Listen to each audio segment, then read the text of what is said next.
Postpaid bond, mega engineering, गडकरींची लाडकी, 150 कोटीचे bond घेतले, मग 14,000 कोटीचं tender दिलं कॉन्ट्रॅक्ट. तर prepaid bond, postpaid bond, pre red bond आणि पोस्ट रेड बॉन्ड. रेड घालण्याच्या आधी धमकी देऊन किंवा रेड घातल्यानंतर. आणि ज्यांच्याकडून पैसे घेतले त्यांच्याकडून लिहून घेतलं एक जबाब की आम्ही अरविंद केजरीवालला भेटलो होतो आणि त्याच्यावरती अरविंद केजरीवाल तुरुंगात. एवढ्या एका गोष्टीवर. त्याच माणसाचे त्याच्या आधी त्या 3 जणांचे मिळून 35 जबाब आहेत. त्या 35 जबाबात कुठेच नाव नाही. 36व्या जबाबात रेट टाकल्यानंतर त्याच्याकडून लिहून घेतलं आणि मग धपाधप 59 कोटी रुपयाचे बॉन्ड घेतले त्यांनी. 131 बॉन्ड, म्हणजे बॉन्ड घेतल्यानंतर तो वटवण्यासाठी 15 दिवसाची मुदत होती. 131 बॉन्ड वटवण्याची मुदत संपल्यानंतर सुद्धा SBIला वटवायला लावले भारतीय जनता पक्षाने. आपल्याकडे मराठीत तो शब्द आहे बांडगुळ. झाडावरती येतं, झाडाला शोषून घेतं. हे आपल्या लोकशाहीवरती आलेलं बॉन्डगुळ आहे. हे लोकशाही शोषून घ्यायला निघालंय. हे आपण होऊ देणार का हे आपण ठरवायचं आहे.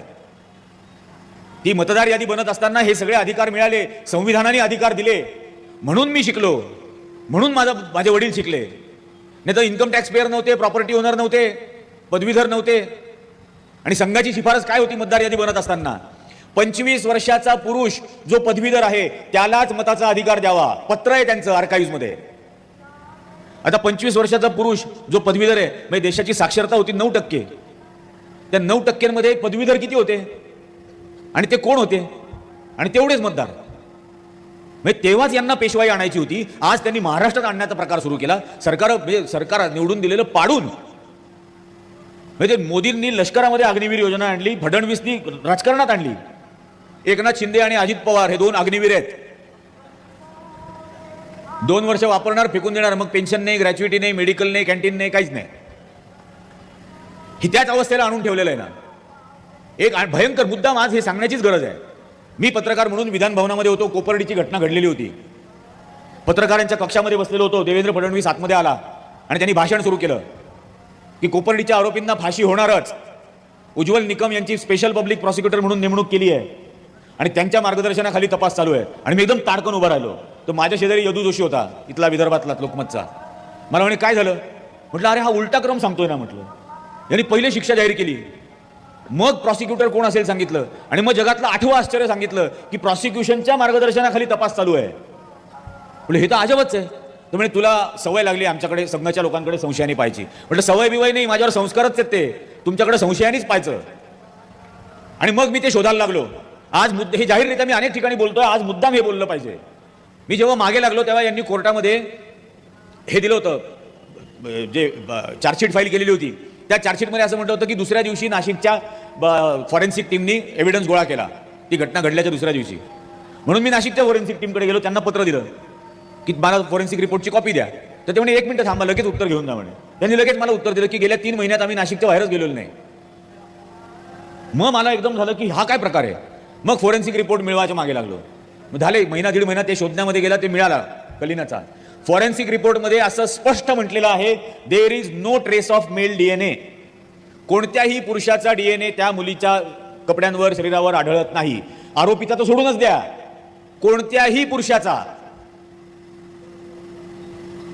पेपरमध्ये जे वर्णन वाचलं त्यातलं एकही वर्णन पोस्टमॉर्टम रिपोर्टमध्ये नाही. अमुक जखम, तमुक जखम, खांदा उखडला, हे उखडलं, कुठेही नाही. फॉरेन्सिक रिपोर्ट म्हणतो त्या 3ही आरोपींच्या नखाचा पॅटर्न आणि तिच्या अंगावरचे ओरखडे मॅच होत नाहीत. फॉरेन्सिक रिपोर्ट सांगतो. मग तिकडे गेलो, त्या मुलीच्या घरी गेलो कोपर्डीला.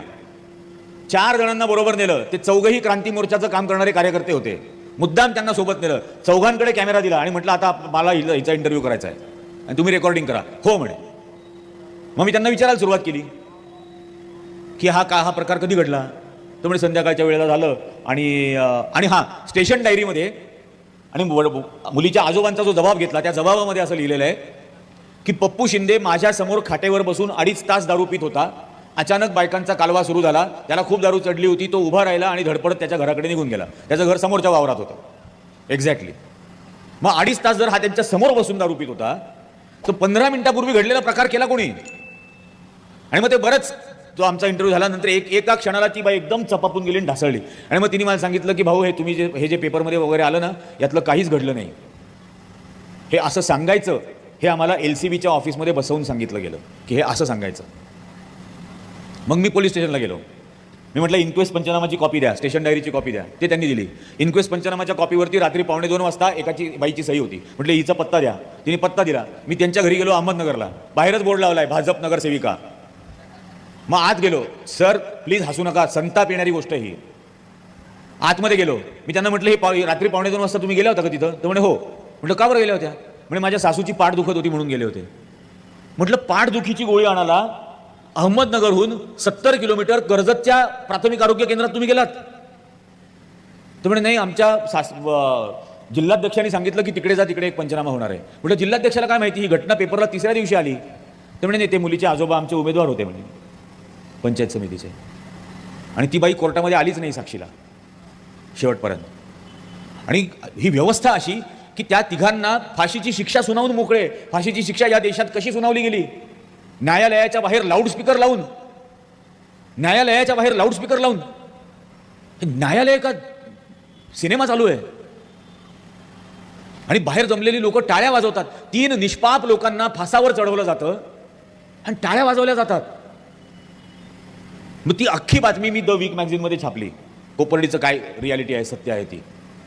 मग ते एवढं मला म्हणायला लागलं तुझ्यावरती रिॲक्शन येईल, तू मला ओळखतोस का? माझ्यामुळं कसाबला फाशी झाली. म्हटलं सॉरी, तुमच्यामुळं कसाबला फाशी नाही झाली, कसाबनी कबुली जबाब दिला म्हणून त्याला फाशी झाली. तुम्ही काय केलं त्याच्यात? त्यामुळे हे मला नका सांगू. मी काही कायदा मोडलेला नाही. ज्यांनी मोडलाय त्यांनी चिंता करावी. पण ही अवस्था. आणि हे आपल्याला न्यायाची भाषा देणार आहेत? हे तुम्हाला मला न्याय देणार आहेत? एका न्यायाधीशाचा खून होतो, मारून टाकलं जातं. त्याला मारून टाकल्यानंतर 30व्या दिवशी हा अमित शहा तडीपार याची सुटका होते त्या खटल्यामधून. न्यायाधीशाचा खून ही अत्यंत गंभीर गोष्ट. काय? कारण मग या देशातल्या गरिबांनी न्याय कोणाकडे मागायचा? जर न्यायाधीश घाबरणार असतील तर, जर न्याय व्यवस्था घाबरणार असेल तर गरिबांनी जायचं कोणाकडे? त्यामुळे याच्याबद्दल बोलणं भाग आहे, याला प्रतिकार करणं भाग आहे. प्रत्येक गोष्टीमध्ये अशी घाण केलेली आहे. सिनेमांमधून लोकांवरती प्रभाव पडतो तर खोटारडे सिनेमे बनवायला सुरुवात केली. आता आलाय ना एक लेटेस्ट. मी त्यांची पहिल्यांदा स्टोरी केली होती. एक शेळी जिचा सिंह केला गेला, दाखवला गेला, अ लॅम्ब लायनाइज्ड. आणि काय दाखवलं? पहिला ट्रेलर आला. पहिल्या ट्रेलरमध्ये दाखवलं खुदीराम बोसला सावरकरांनी प्रेरणा दिली. सावरकरांचं पुस्तक प्रसिद्ध झालं 1909ला. त्यानंतर ते लोकांना माहिती झाले. खुदीराम बोसला फाशी झाली 1908ला. लोकांना सावरकर माहिती होण्याच्या 1 वर्ष आधी खुदीराम बोस फाशी गेला. दादांत खोटं दाखवून दिलं. खुदीराम बोस भारतात, हे 6 पासून लंडनमध्ये. भेटले कधी, बोलले कधी, प्रेरणा दिली कधी. दुसरा ट्रेलर आला. दुसऱ्या ट्रेलरमध्ये काय? भगतसिंग जातो सावरकरांकडे आणि तुमच्या पुस्तकाचं भाषांतर करायची मला परवानगी द्या. 1909 साली भगतसिंगचं वय होतं 2. 1907 सालचा जन्म. ते आईच्या मांडीवर खेळत होते. त्यांना मातृभाषा सुद्धा येत नव्हती. ते मराठी पुस्तकाचं इंग्लिश भाषांतर करणं तर विषयच येत नाही ना. पण दादांत खोटं दाखवून दिलं. गांधीजींशी चर्चा करताना सावरकर की एका मुसलमानाला 3 मतांचा अधिकार देणं हे मला मान्य नाही आहे. संबंध काय? 28, 29, 30 डिसेंबर 1916 ला लखनौमध्ये जे अधिवेशन झालं त्यात लोकमान्य टिळकांनी जिनांबरोबर करार केला लेखी की 3 पट प्रतिनिधित्वाचा तुम्हाला आम्ही अधिकार देऊ. याच्याशी गांधीजींचा काहीही संबंध नाही. पण मुसलमानांचा अनुनय कोणी केला? गांधींनी केला म्हणे. टिळकांनी केला असं नाही म्हणायचं. केला टिळकांनी, पण बिल फाडायचं महात्मा गांधींच्या नावाने. हे असंच करत राहणार, सतत खोट्या गोष्टी दाखवत राहणार. पण आपण का नाही याचा प्रतिकार करत? म्हणजे सर बघाशी ते बोलले ते अगदी खरं आहे. रोहित वेमुला मारला गेला तेव्हा माझा महाराष्ट्रातला विद्यार्थी का नाही रस्त्यावर आला? आसिफावरती जम्मूत बलात्कार झाला तेव्हा माझे महाराष्ट्रातल्या संघटना रस्त्यावर का नाही आल्या? सगळं काय आपल्या बाबतीत घडल्यानंतर आपण बाहेर येणार आहोत का? हे खूप महत्वाचं आहे. मी जर याच्यासाठी उभा राहिलो तर हा माझ्यासाठी उभा राहील आणि ते बघून उरलेले बाकीचे उभे राहतील. पण आपण ही सुरुवात का नाही करत? महाराष्ट्राची परंपरा आपण काय सांगतो? छत्रपती शिवाजी महाराज, महात्मा फुले, डॉक्टर बाबासाहेब आंबेडकर, राजर्षी शाहू महाराज हे असे होते का हो? आपण कधी राहणार आहोत उभे आपल्याच बंधू भगिनींसाठी? हे आज वेळ आलेली. माझी मुलगी मला म्हटली, सर की तू बाबा असं इकडे तिकडे जाऊन अशी भाषणं का देत फिरतो? तुझी तर नोकरी पण गेली, हे सगळं झालं, त्याच्यानंतर बरेच प्रकार झाले, हल्ले बिल्ले. म्हटलं मी देतो. माझ्या लहानपणी रस्त्यावरती मी पेपर विकायचो. इयत्ता 4थी ते 12वी रस्त्यावर पेपर विकायचो, ओरडून ओरडून विकायचो. तर रोज पेपर विकत असताना दिवसभरामध्ये 2 माणसं तरी अशी असतील की ज्यांनी या चौथी मधल्या मुलाची दया आली म्हणून पेपर घेतला. त्यांना वाचायला हवाच होता अशातला भाग नाही, पण दया आली असेल की हा लहान पोरगा उन्हा पावसाचं इकडे तिकडे धावून धावून पेपर ओरडून ओरडून विकतोय, दया आली.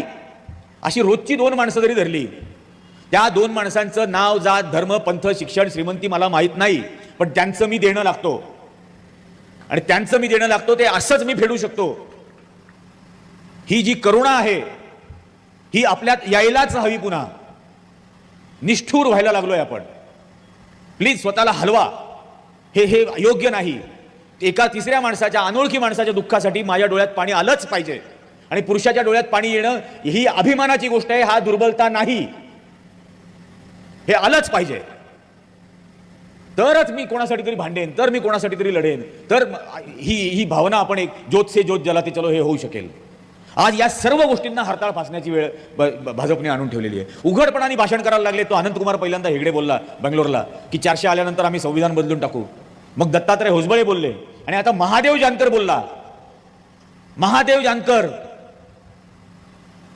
तो बोलला की संविधान बदलू. विचार करा कुठपर्यंत आलं हे. आणि याचं कारण हे आहे की या गेल्या वेळच्या निवडणुकांमध्ये 37% मतं भाजपला मिळाली. आता उरलेली 60% मतं एकत्र येत आहेत.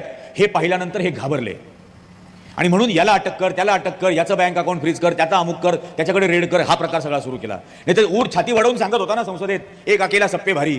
मग एक अकेला सप्पे भारी तर नवनीत राहण्यापर्यंत यायला लागला तुला तडजोड करत. अबे काय इतकी तडजोड. ते बिनबुडाचं गाडगं मुंबईत आमच्या, ते प्रत्येक निवडणुकीत वेगळ्या पक्षाकडून प्रचार करतो. 14ला वेगळा प्रचार, 19ला वेगळा प्रचार, तो लावरे व्हिडिओ वगैरे, आणि आता पुन्हा वेगळा प्रचार. पण करवत नाही. प्रबोधनकारांनी काय केलं असतं जर ते आज असते तर. पण अशा पद्धतीने संविधान देशाचं बदलायचं आणि फार आर्यावर्त वगैरे नाव पण ठरवलंय त्यांनी. आर्यावर्त नाव द्यायचं. या लेवलला आपण जाणार आहोत का आणि हे जाऊ द्यायचं आहे का? याचा प्रतिकारच व्हायला हवा. सगळं ईव्हीएमचं मॅनिप्युलेशन करून सुद्धा यांना 33% मतं मिळाली आणि 67 एकत्र आल्यामुळे त्यांची घाबरली की आता ईव्हीएमचं मॅनिप्युलेशन सुद्धा पराभूत होईल जर लोक एकत्र आली तर. आणि ते वाक्य आहे ना, अब अंधेरा जीत लेंगे लोग मेरे गांव के, ले मशाले चल पड़े हैं लोग मेरे गांव के, अब अंधेरा जीत लेंगे लोग मेरे गांव के. आज तेच भावना मनात ठेवली पाहिजे. त्या एकाच गोष्टीने हे ज्या थराला राजकारण नेऊन ठेवलंय आम्हाला मंजूर नाही. ही या देशाच्या नेतृत्वाची परंपरा नाही. हा आमचा वारसा नाही. अन्यायाच्या विरोधात उभं राहणं, लढणं, वेळप्रसंगी प्राण देणं हेही करायला आम्ही तयार आहोत. बिलकुल यात काही तडजोड नाही. मला म्हणते तुला अटक करून जेलमध्ये टाकतील. म्हटलं येडेच आहेत. माझ्या जाहीर कार्यक्रमाने किती लोक असतात? 400-500. विद्रोही साहित्य संमेलन असेल तर 2000-3000. तुरुंगात टाकलं तर सकाळी 3000 कैद्यांची सभा, संध्याकाळी 3000 कैद्यांची सभा. 15 दिवसात जेलचा अख्खा स्टाफ सरकारच्या विरोधात करून टाकेन. अवघड जागीचं दुखणं बनवून बसेन. असल्या धमक्यातून घाबरणार नाही. पण हा अशा पद्धतीचा प्रतिकार करायला जर आपण तयार झालो तरच आपण या देशाची लोकशाही वाचवू शकू, तरच या देशाचं संविधान वाचवू शकू, तरच या देशाच्या शेवटच्या माणसाला न्याय देऊ शकू. आणि ते देण्यासाठी आपण कटिबद्ध राहिलं पाहिजे. आपण बोललं पाहिजे. सर्वात महत्त्वाचं बोललं पाहिजे. लोकांना बोलतं केलं पाहिजे. आदमी मरने के बाद कुछ नहीं सोचता, आदमी मरने के बाद कुछ नहीं बोलता. कुछ नहीं सोचने पर या कुछ नहीं बोलने पर आदमी मरी जाता है. असं व्हायचंय का? आणि हे व्हायचं नसेल, आणि हे जे मगाशी मी म्हटलं की आम्ही भारताचे लोक यांनी मला जे दिलंय, आणि माझ्या आत्ताच्या काळामधल्या सगळ्या कार्यक्रमांमध्ये मी ही गोष्ट करतो. मला एका डायबिटीसच्या पुस्तकाच्या, माझे मित्र आहेत डॉक्टर, त्याने डायबिटीसचं पुस्तक काढलं. मला त्या प्रकाशनाच्या कार्यक्रमाला बोलवलं. त्याने आपलं पत्रकार आहे, लेखक आहे वगैरे असं म्हणून. मी 1 मिनिट डायबिटीस, 49 मिनिटं मोदी, RSS, भाजप, आणि परत 1 मिनिटं डायबिटीस, असंच मी बोललो. ते सगळे हसायला लागले. म्हणे असं काय? म्हटलं डायबिटीसपेक्षा कॅन्सर घातक आहे, त्यामुळे कॅन्सरवर जास्त वेळ बोलणं गरजेचं आहे. तर ते मी केलं. आणि बाकीच्या कार्यक्रमांमध्ये जे करतो ते मी आता तुम्हाला पुन्हा विनंती करतो, कारण आता अर्धा पाऊण तास, 1 तास जवळजवळ झाला असेल मी उभं राहून इथं बोलतोय. तुम्ही सगळे मस्त बसलाय. ते 1 मिनिट उभे राहा. 1 मिनिट सर्वजण उभे राहा, हात वर करा आणि मी म्हणतो ते प्लीज रिपीट करा. आम्ही भारताचे लोक, लोकशाही हा धर्म आणि संविधान हा धर्मग्रंथ मानून अशी शपथ घेतो की संविधान आणि लोकशाही संपवू पाहणाऱ्या भारतीय जनता पक्षाचा या आणि येणाऱ्या प्रत्येक निवडणुकीत संपूर्ण पराभव करू. जय हिंद, जय भीम, जय महाराष्ट्र. जय हिंद, जय भीम, जय महाराष्ट्र.